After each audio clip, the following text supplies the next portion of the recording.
श्रीमते श्रीवराहमहादेशिकाय नमः। श्रीमते रङ्गरामानुजमहादेशिकाय नमः। श्रीमते वेदान्तरामानुजमहादेशिकाय नमः। श्रीमते निगमान्तमहादेशिकाय नमः। श्रीमते भगवते भाष्यकाराय महादेशिकाय नमः। श्रीमते वगलभूषणमहादेशिकाय नमः। श्रीतरङ्गवहनन्दिनी हेमाब्जनायिका समेत श्रीदेवनाथपरब्रह्मणे नमः।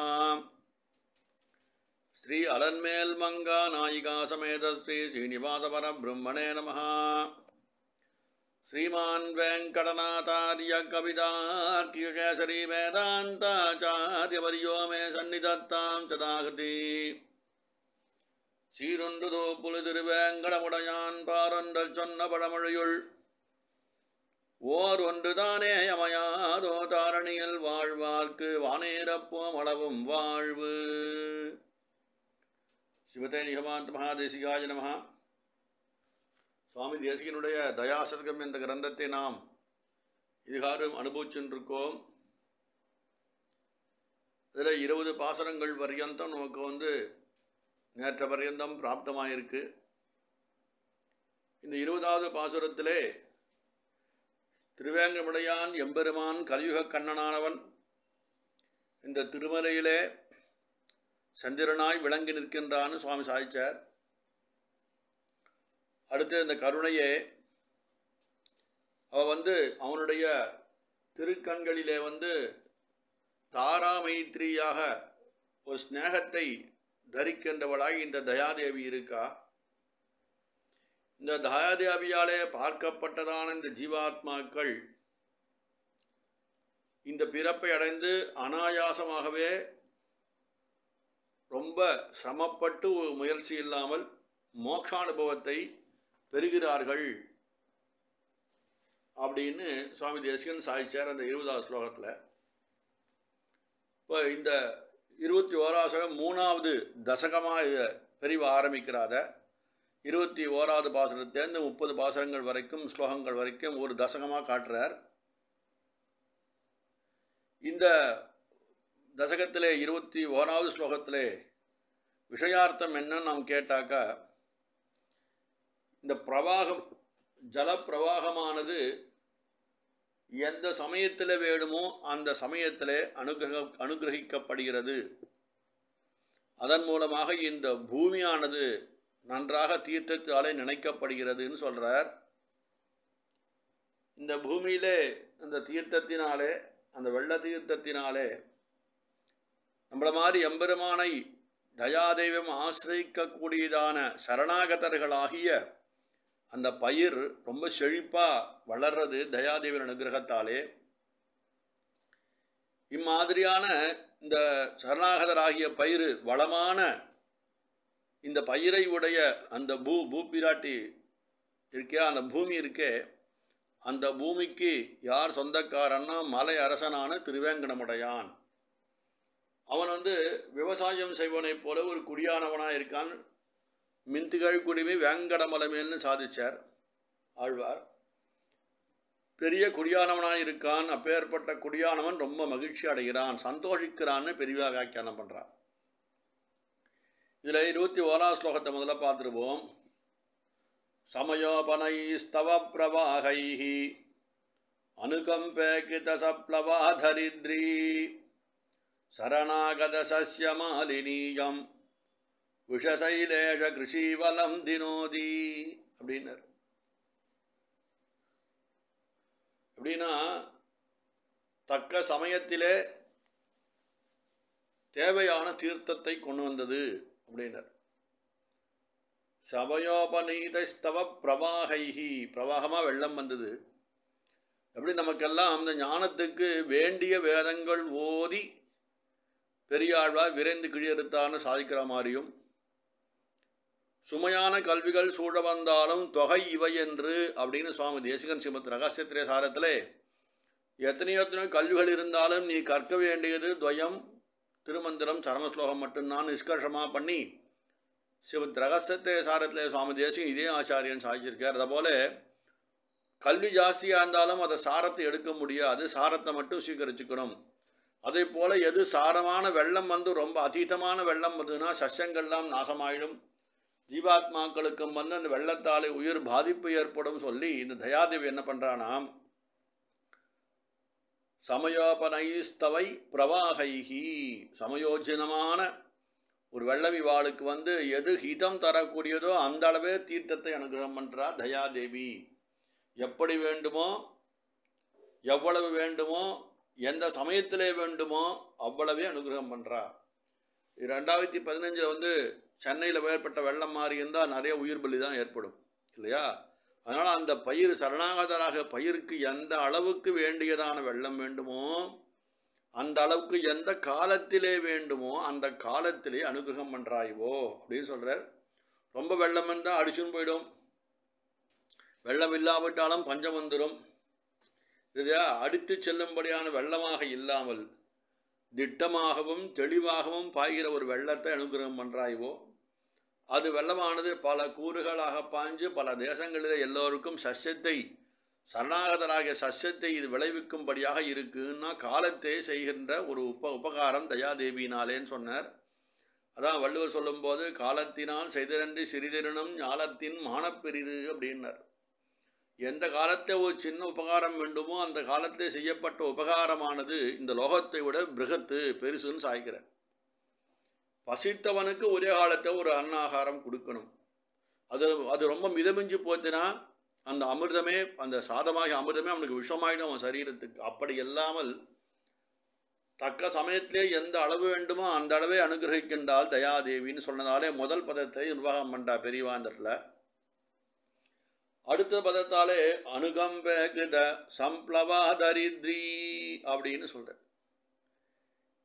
இது எப்படின்னா இந்த தயாதேவி தன் தயை என்ற வெள்ளத்தால் இந்த மொத்த பூமியும் நினச்சி குளிர வைக்கிறா.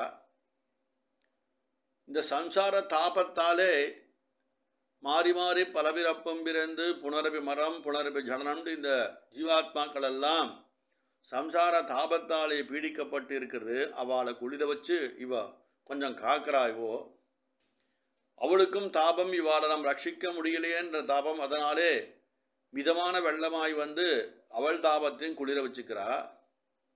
அவ குளிர்ந்துட்டான்னாக்கா எதையும் தரிக்கும் பொறுமையானது இந்த தயாதேவிக்கு வந்துடுறது அப்படின்னு சொல்கிறார் இந்த இடத்துல சுவாகத்தில். அப்படின்னா அனுகம்பேகத சம்ப்ளவா தரித்ரி அப்படின்னு இந்த 2வது பதத்தாலே சுவாமி தேசிகன் நமக்கு காட்டி அருள்கிறார். அடுத்தது பார்த்தீங்கன்னா 3வது ரொம்ப அற்புதமாக இருக்குது. என்னன்னா சரணாகத சஸ்யமாலினியம்னு ஒரு பதம் போட்டிருக்க. இங்கே சுவாமி என்னென்ற சொன்னார்னா சரணாகதராகிய இந்த ஜீவாத்மாக்களை இந்த சஸ்யத்துக்கு பயிர்களுக்கு ஒப்பிட்டு பேசுகிறார் அப்படின்னு. இந்த சரணாகதி யாருக்கு அப்படின்னா இந்த பூமியிலே யார் ஜனிக்கிறாளோ அவளுக்கு தான் அதிகாரம் இருக்குன்னு சொல்கிறா பெரியவா. அதனால் இப்படி சொல்லும்போது இங்கே இருக்கிறவா இந்த பூமியில் இருக்கிறவா ஜலிச்சா இவர் சொன்ன மாதிரி மரணமானால் வைகுந்தம் கொடுக்கும் பிரான் அப்படின்ட்டு சுவாமி நம்மாழ்வார் திருவாய்மொழியிலே சாய்ச்சார். அப்போ மரணம் எப்போ ஏற்படுதுன்னா இந்த கர்ம பூமியில் ஒரு ஜனம் ஏற்பட்டால் அந்த ஜீவனுக்கு அது ஆயுசு முடியும் போது மரணம் ஏற்படுறது. இந்த இவன் இங்கு வாழுகின்ற காலத்திலே நல்ல ஆச்சாரியாலை அடைந்து அவன் திருவடியிலே சமர்ப்பணம் அவன் பண்ணுகிறதாலே அவனுக்கு எம்பெருமான் வைகுண்டம் கொடுக்கிறான் தான் சந்தோஷித்து. அதான் சொல்ற சுவாமி நம்மாழ்வார் மரணமானால் வைகுண்டம் கொடுக்கும் பிரான். எப்போ மரண சப்தம்னு ஒன்று இருக்கோ அப்போ ஜனனம் என்ற சப்தமும் தற்பூர்வம் அஸ்தின்னு தெரிஞ்சுக்கிறோம் நம்ம இல்லையா? அப்படி இந்த என்னன்னா இங்கே இருக்கிற அந்த ஜீவாத்மாக்களே பத்த சேத்தனாள்னு சொல்கிறோம். இவா வந்து முக்தி அடைஞ்சு எம்பெருமானுக்கு கைங்கிறதுக்கு அந்த நித்தியபூதிக்கு போயிட்டான்னா முக்த சேத்தனாள்னு சொல்கிறார் சரியா? இது வாழ்க்கை நடுவில் சரணாகதி என்ற விஷயம் பண்ணும்போது செய்ய வேண்டியதை செய்து முடித்தவன் ஒரு விஷயம் சொல்லி சரணாகதி பண்ணிட்டு எம்பெருமான் தான் வந்து அவனோட திருவடிக்கு கூப்பிடும் நாளை காத்து கொண்டிருக்கும் விவாகத்துக்கு காத்து கொண்டிருக்கும் ஒரு மணப்பெண்ணை போல இருக்கானே அதான் கிருதகிருத்தியன்னு சொல்கிறா அவளை. இப்படி இங்கே சுவாமி என்ன சொல்கிறார்னாக்கா இந்த பயிர்களுக்கு சரணாகதர்களை ஒப்பிட்டு சொல்கிறார். அப்போ சரணாகதியாடு யார் அனுஷ்டிக்க முடியும்னு சாஸ்திரத்தை காட்டுறீங்க சுவாமி. எவனொருவன் இந்த லோகத்திலே வந்து பிறக்கிறானோ ஜனிக்கிறானோ அவனுக்கு சரணாகதியில் அதிகாரம்னு சொல்லி அப்பேற்பட்டவனுக்கு மட்டும் ஆச்சார சம்பந்தத்தாலே மரணமானால் வைகுந்தம் கொடுக்கும் பிரானா இருக்கான் என்று சூச்சகமாக காட்டுற சுவாமி. இங்கே இந்த பூமியிலே பார்த்தா நிறைய பயிர்கள் இருக்குது, வேண்டிய பயிர்கள் வேண்டாத பயிர்கள் சொல்கிற மாதிரி. நன்செய் நிலம் புன்செய் நிலம்லாம் சொல்கிறாளே, நன்செய் புன்செய்லாம் இருக்காளே. இந்த நன்செய் அப்படின்னு பார்த்தாலே சரணாகதி பண்ணவாளை சரணாகத பண்ணவாளை காட்டுறார் இங்கே அப்படின்னு பெரியவா வியாக்கியானம் பண்ணுறார். எப்போனா இவா வந்து இந்த பெருமாளுடைய திருவடியினை அடையக்கூடியதான தகுதியை பெற்றவர்கள் இவர்கள். இதனால் எம்பெருமானும் ரொம்ப சந்தோஷிக்கிறான், இந்த ஜீவன் வந்து என்னை அடைந்தானே அப்படி என்று என்னை அடையப் போகிறவன் இப்பேற்பட்ட ஞானி எனக்கு கிடைக்க மாட்டான், நான் இவனை ரட்சித்து காப்பேன்னு தானே சங்கல்பித்தான் கிருஷ்ணாவதாரத்தில். அப்படியானது இந்த விஷயத்திலே சரணாகத சஸ்ய மாலினியம் அப்படி மாலினியம்னு சொன்னான். மாலினியம்னா இந்த மாலையை சொல்கிறா. இந்த இடத்துல சில பேர் வந்து தாவட மாலை போட்டுப்பா, சில பேர் புஷ்ப மாலை போட்டுப்பா, சில பேர் பவித்திர மாலை ஜபத்தின் போது போட்டுக்கிறா. சில ஆச்சாரியால் வந்து தான் பவித்திர மாலை அணிஞ்சுட்டே தன்னுடைய இந்த எதி தர்மத்தை அனுஷ்டிச்சுட்டு இருக்கா. சில பேர் ஜபம் பண்ணும்போது மட்டும் போட்டுப்பா, சில பேர் பகவத் ஆராதனத்தின் போது போட்டுக்கிறவா. சில பெரியவாளை நமக்கு உண்டு. சந்நிதியில் போனால் ஒரு உற்சவாதிகளில் நமக்கு மலர் மாலை போடுறா. சஸ்ய மாலினியம். இந்த பூப்பிராட்டியானவள் ஜீவாத்மாவை ஒரு அந்த பிரபன்னனையே ஒரு மாலையாக அனுபவிச்சுட்டு இருக்கா. ஏன்னா இவன் பெருமாள்கிட்ட போய் சேரக்கோ ஒரு புஷ்பமானவன் இவன் அப்படின்னு அபயப்பிரதானத்துக்கு இவன் ஹேதுவானவன். அபயப்பிரதானம் பண்ணுவிப்பன் யார்? பெருமாள் அந்த இடத்துல இல்லையா? அபயப்பிரதானவனை செய்பவனை மகிழ்விக்கிறாள்னு வியாக்கியானம் பண்ணுறா பெரியவா இந்த இடத்துல. அதனாலே என்ன சொல்கிறாருங்க, சரணாகத சஸ்யமாலினியம்னு அப்படின்னு 3வது வரியிலே பெருமாள் நமக்கு அனுகிரகம் பண்ணுறான்னு சொல்லி காட்டுறார் சுவாமி தேசிகனுங்க. அடுத்தது விஷசைல கிருஷி வலம் தீனோதி அப்படின்னு. இந்த திருமலை இருக்க இந்த மலைக்கு சொந்தக்காரன் திருவேங்கடத்தான் விஷகிரிநாதன் சொல்கிறா. அவன் எப்பேற்பட்டான்? நிறைந்த செல்வந்தனாக இருக்கான், லோகத்தினுடைய மொத்த செல்வத்துக்கும் அவனே அதிபதியாக இருக்கான், கலியுக கண்ணனாக இருக்கான், பெரும் பணக்காரனாக இருக்கான். அப்படி இருந்து இந்த பெரும் பணக்காரனான பெருமாள் ஆயினும் அவன் உழுது கொண்டே வாழ்பவன். என்னன்னா சரணாகதி எத்தனை பேரை கொண்டு இந்த பூமியிலே வந்து காட்டணுமோ அத்தனை பேருக்கு ஒரு நல்ல நிலத்தை நல்ல ஆச்சாரியாலை காட்டி கொடுப்பதற்காக அவன் வந்து அந்த வழியை ஏற்படுத்தி கொடுக்கிறான். அப்படின்னா இந்த பூமி இருக்குது, இந்த பூமியிலே தாங்குகின்ற பரணியிலே இருந்து புலங்களை பார்க்கும் குடியானவனைப் போலே உயர்ந்த இடத்துல இருந்து எம்பெருமான் நம்மளாம் கடாட்சிக்கிறார். ஒரு தனத்தை உடறவன் விவசாயி மேலேருந்து பார்ப்பான், பயிர் வச்சனா வருதான்னு பார்ப்பான். அதே போல் எம்பெருமான் வேங்கடத்திலேருந்து மலையிலே நின்றுட்டு கீழே நம்ம இந்த சசியமான பூமியை எவ்வளோ பேர் சரணாதி பண்ணியிருக்கேன் அத்தனை பேருக்கு நான் கொடுக்கணும் கணக்கு பண்ணிட்டு இருக்கான் நான் பெருமாள். அதான் சொல்கிறாரு. ஏன்னா ரொம்ப பெரிய குடும்பின்னு சொன்னான் பெருமாளை. மிந்திகள் குடுமி வேங்கடமலை மேல் வேவிய வேதநல் விளக்கைன்னு கலியன் மங்களாசாசனம். மிந்திகள் குடுமி வேங்கடமலை மேல் மேவிய வேத நல்விளக்காயிருக்கான் எம்பெருமான். விளக்குனா பிரகாசம் தரக்கூடியது, வேத நல்விளக்குன்னா வேதமே விளக்காயிருக்கு. அவனே வேதமானவன், அவனே வேத மந்திரமாயிருக்கான், அவனுடைய மூச்சு காத்தை எல்லாமா இருக்குன்னு பெரியவா சொல்கிறா. மேவி நிற்கிறான். எங்கே மேவி நிற்கிறான்னா வேங்கடமலை மேலே மேவி நிற்கின்றான். அப்பேற்பட்டவன் யாருன்னா அவன் பெரிய பெரிய குடும்பஸ்தன் சுவாமி. பெரிய குடும்பின்னா அந்த குடும்பி எப்படின்னா மின் திகழ் குடுமின்னு ஆழ்வார் போட்டார். மின் திகழ் குடுமி வேங்கடமலை மேல் மேவி வேதனல் விளக்கு அப்படின்னு சொன்னார். அது மாதிரி இந்த பூமியிலே அந்த வெள்ளம் வந்து நீர்நிலைகள்லாம் நிரம்பி சரணாகதி அந்த பயிர் செழித்து வளர்ந்து அதை பார்த்து இந்த தயாபிராட்டியும் பூரித்து போகிறாள். இந்த கிருஷியை பண்ணுவன் எம்பெருமான் இல்லையா? இந்த கிருஷியை பண்ணுவது எம்பெருமான், ஒரு தீர்க்க தரிசியாயிருக்கானவன். இவாள் எல்லாம் கொடுக்கணுமேன்னு சொல்ல தானே ஒரு சரணாகதி என்ற பயிர் தொழிலை செய்து கொடுக்கிறான்.